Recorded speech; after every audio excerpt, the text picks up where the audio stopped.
టీడీపీలో చాలా సీనియర్ నేత గోరంట్ల బుచ్చయ్య చౌదరి ఎప్పటి నుంచో ఆయన పార్టీలో ఉన్నారు. వరుసగా గత 3 సార్ల నుంచి గెలుస్తూనే ఉన్నారు. సో ఈసారి ఆయనకు మంత్రి పదవి దక్కుతుంది అని చెప్పి అందరూ కూడా ఆశించడం జరిగింది. అంటే అనుకున్నారు. అయితే దురదృష్టవశాత్తు మరి ఏమో కానీ ఆయనకైతే మంత్రివర్గంలో చోటు అయితే దక్కలేదు.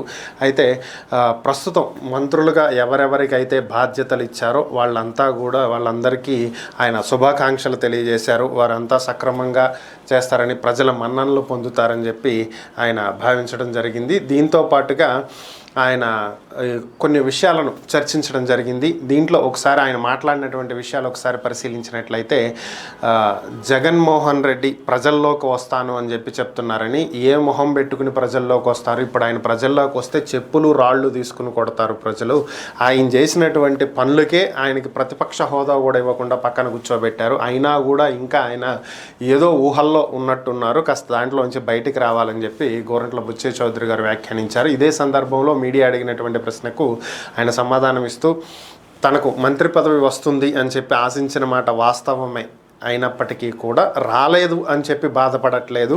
వరుసగా 3 సార్లు అదే నియోజకవర్గం నుంచి గెలవటం, ఖచ్చితంగా పార్టీ తనకు ఒక మంచి స్థానాన్ని కల్పిస్తుంది అని చెప్పి ఆశించటం, ఎప్పటి నుంచో పార్టీతో ఉన్నటువంటి సీనియర్ నేత అయినందువల్ల తనకు ఒక అవకాశం ఇస్తుంది, దాదాపు ఇదే చివరిగా ఆయన ప్రత్యక్ష ఎన్నికల్లో పోటీ చేయటం, వచ్చే ఎన్నికలకు పోటీ చేస్తారా లేదా అనేటువంటి డౌట్ను కూడా ఆయన ఒక రకంగా ఎక్స్ప్రెస్ చేయడం జరిగింది.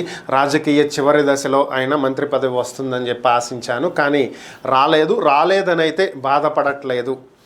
వచ్చినటువంటి వారు సక్రమంగా బాధ్యతలు నిర్వర్తిస్తారని నేను ఆశిస్తున్నాను, వారికి శుభాకాంక్షలు తెలియజేస్తున్నాను. పదవుల కోసం పార్టీల్లోకి రాలేదు, పదవుల కోసం అధికారంలోకి రాలేదు.